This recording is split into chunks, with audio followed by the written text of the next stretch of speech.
Hello everyone, welcome to a very special video. I'm Garrett641 and today we're going to be talking about Harry Potter. I know my glasses aren't circles and I'm not even going to wear these much longer because the lighting I'm using is blinding me. I have sensitive eyesight. So I just wanted to give that disclaimer. And yeah, let's get into the video. Let's get into today's topic. Wizards. We love casting spells.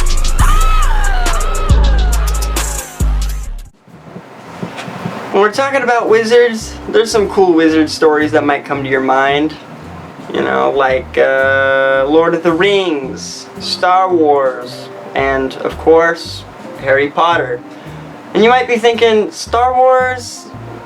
How is that a wizard story? That's sci-fi. There's lasers and spaceships and guns and robots. Yeah, but it's wizards because Jedis are wizards. Obi-Wan, look at that guy. He's a wizard. He's like an old guy with a beard and a cloak who has magic powers that teaches it to a young kid who lost his parents.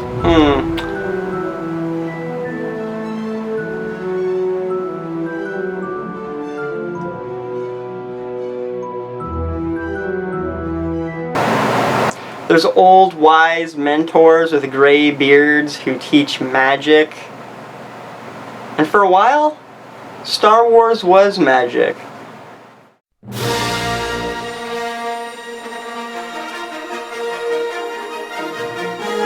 When Star Wars came out in 1977, it changed the course of science fiction and fiction as a whole. Despite a lot of people having doubts in George Lucas, he was able to impress the world with a captivating story, world, and groundbreaking special effects. I mean, it was like the 70s. The first Star Wars movie captured lightning in a bottle. Not once, not twice, but 3 times. And the story kinda wrapped up perfectly. Okay, I have a huge relationship with Star Wars as just growing up. I grew up around Star Wars. My entire life, Star Wars was my thing. I mean, I had the lightsabers, I had the Millennium Falcon ship, I have Star Wars books. Here, actually, oh, there's one right here. This is a vintage Star Wars book that's like super rare. Yeah, anyway. I loved Star Wars growing up, but there's a lot of problems with Star Wars.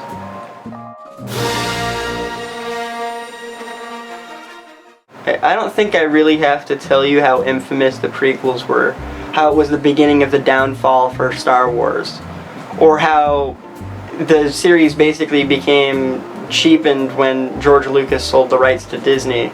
And now it's just a cash cow. The movies suck. There's like one good live action show. All the animated stuff is pretty good, but I don't count the animation in the comics. I'm talking about like the main stuff, the stuff that the commoners watch, like the movies and the shows that aren't cartoons. What I'm trying to say, when Star Wars came out, people flocked to the theaters to see it because it was a good movie. Now people flock to see it because it's Star Wars, and they just, brand familiarity. And don't get me wrong, I completely understand the popularity. The original 3 movies are masterpieces. But there's better stories that can be told than just Star Wars and Marvel. I feel like there is more to watch.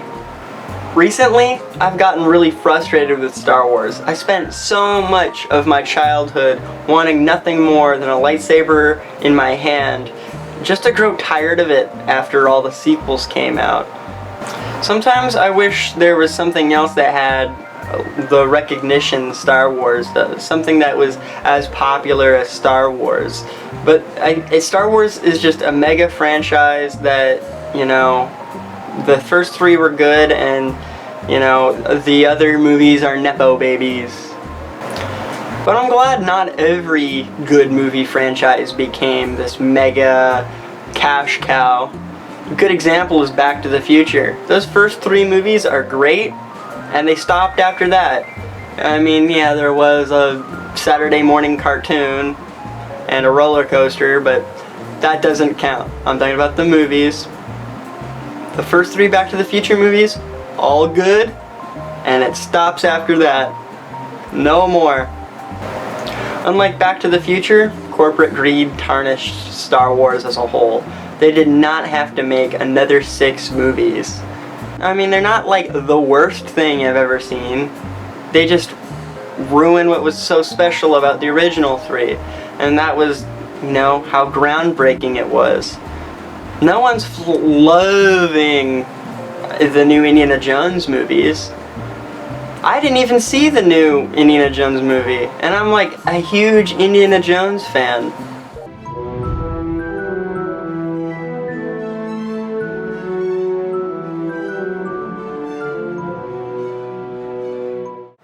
Yeah, when I was very young, my parents tried to get me to watch the Harry Potter movies on cable, but I was probably too busy playing with my Star Wars toys to pay attention. But here and there I'd glance up at the screen, and I had bits and pieces from the different parts of the series. Sometime later, I sat down and watched the first film on DVD on my mom's laptop, and from what I could remember, I liked it. A few years later, as a child, I got into a really weird genre of videos on YouTube called YouTube Poop.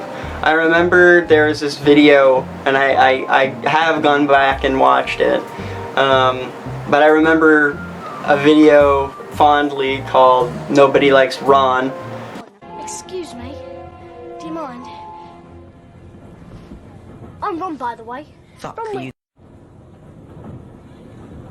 And, you know, it was just like, it was an edit of Harry Potter that made Harry Potter, like, funny and offensive, and some of the jokes are repetitive. It was like the old school YouTube poop style.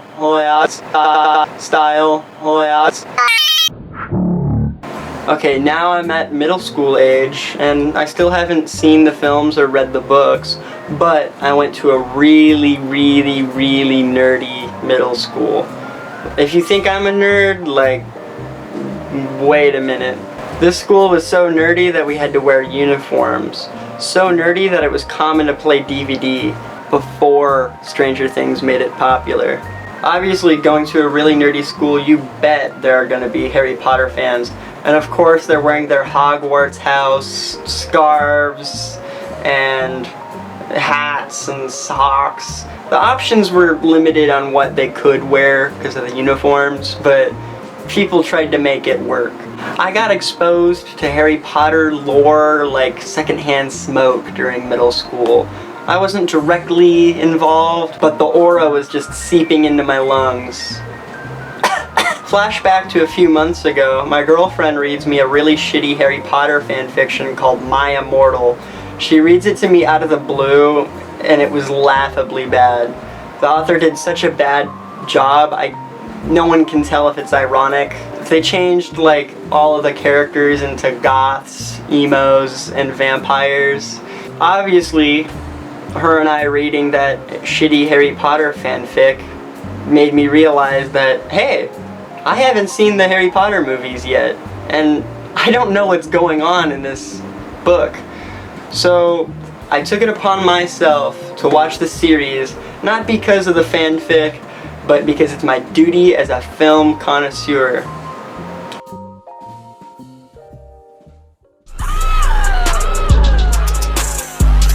This song is sponsored by the Shadow Government.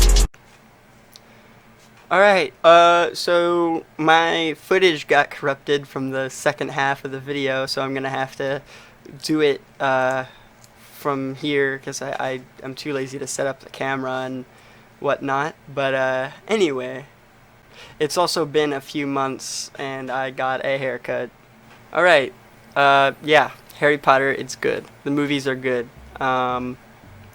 There's problems with them, but they're good.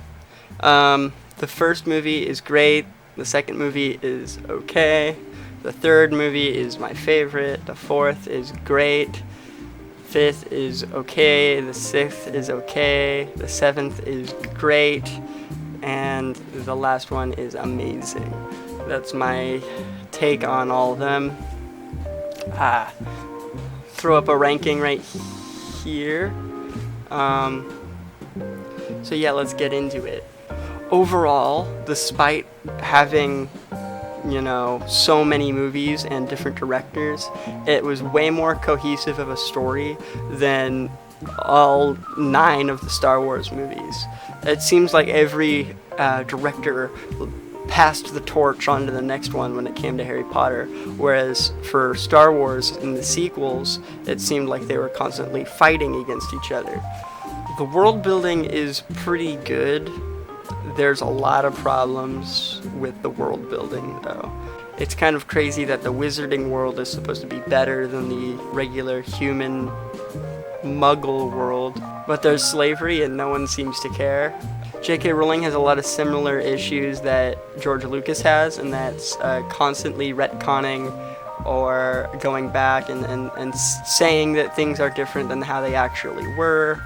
A problem I do have with it is Voldemort as a villain. I do think that he is a good villain, but he's not the best. I don't exactly know what his motivations are other than just being evil. A lot of movies recently, despite them not being the best in quality, have had great villains.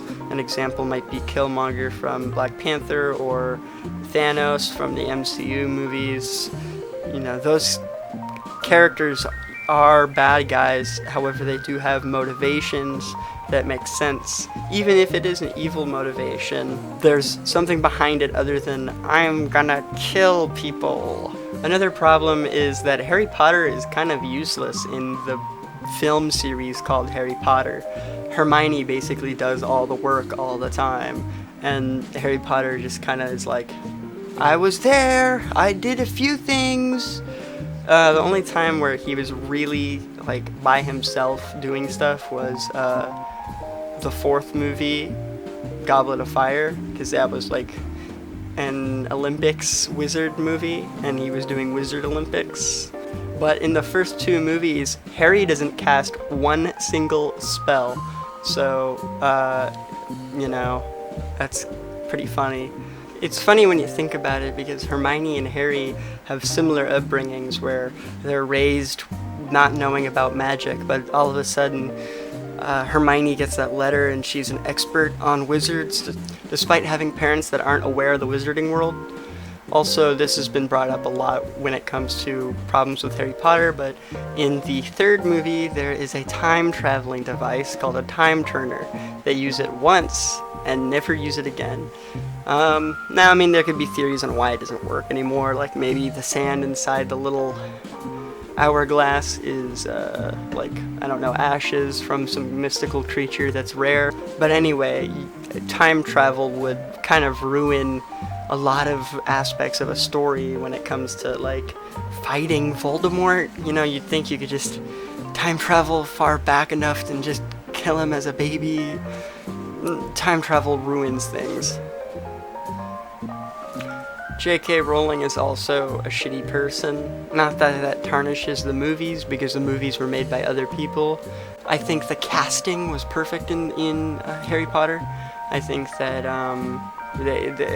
every single casting decision was perfect. Even when they had to recast an actor, I think that they did it well, and I didn't even notice on my first watch through that the actor for Dumbledore has changed. Hagrid is awesome and funny, and he's one of my favorite characters. The main 3 characters, Harry, Hermione, and Ron, are great together. Their chemistry is great. You can tell that they're friends.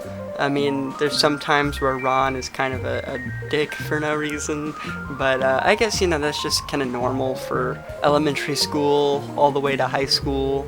You're gonna have a fight here and there. Choose your fighter!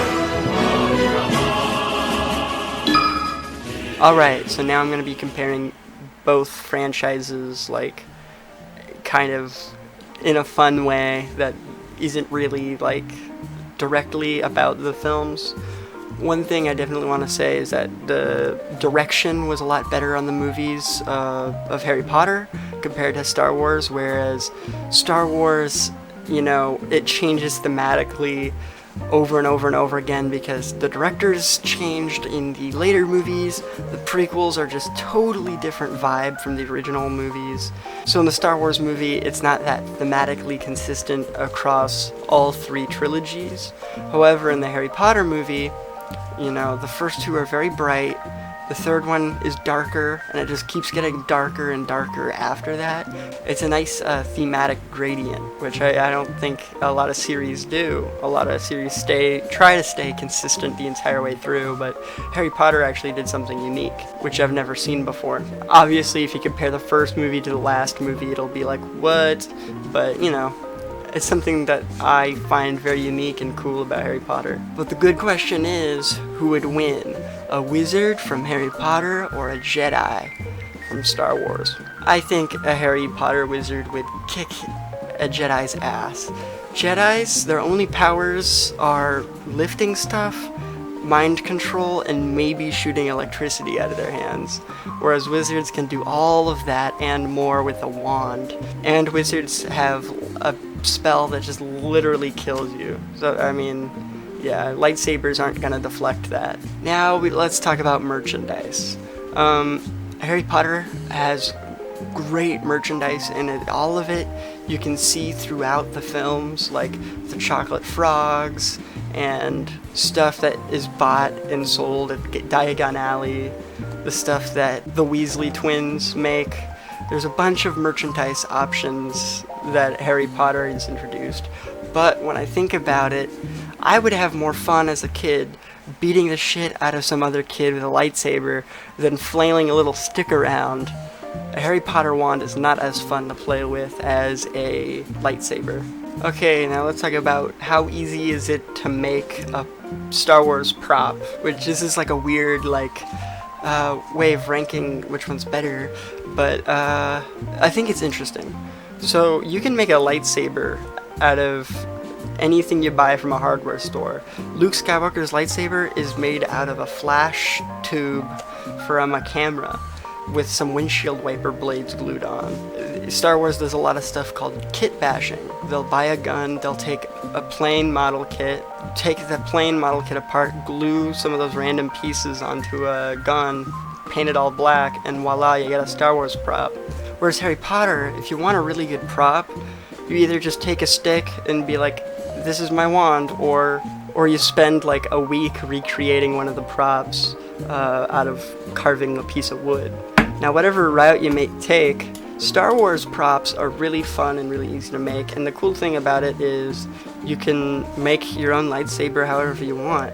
You know, just go to a hardware store, buy a bunch of pipes and tubes and stuff. Voila, you get a lightsaber. Does it have a blade? No. But with the Harry Potter props, all you have to do is find a stick, maybe carve it a little, maybe paint it. So I'm gonna give them a tie on if you want to make your own props for whatever reason. I don't know. I like prop making. I want to become a prop maker someday. That'd be awesome. Hit me up, Hollywood. And then one last thing, what is better, the Star Wars soundtrack or the Harry Potter soundtrack? And I'm gonna have to give them a tie as well. No, it's going to Star Wars. Harry Potter has like one theme that I can remember, and that's Hedwig's theme, which I've used a few times in this video, whereas there's a bunch of Star Wars themes that I could just like think in my head. Yes, I've been a fan of Star Wars longer, but I think Star Wars has more iconic music than Harry Potter. Anyway, that is it for today's video. I hope you enjoyed. Subscribe, share the video with someone that likes what I'm talking about. Like the video, subscribe if I didn't already say that. What else is there? Bell, comment. I like seeing comments. I like replying to comments. Comments are fun. Give me a comment, yo. Alright, Bro Fist. What's up? Subscribe. Ding doink, you're my favorite coin. Want you to dink on my face. Take a doink on my chest. Yeah, yeah. Ding doink, you're my favorite take pictures of my feet, yeah, yeah. Ding dong, you're my favorite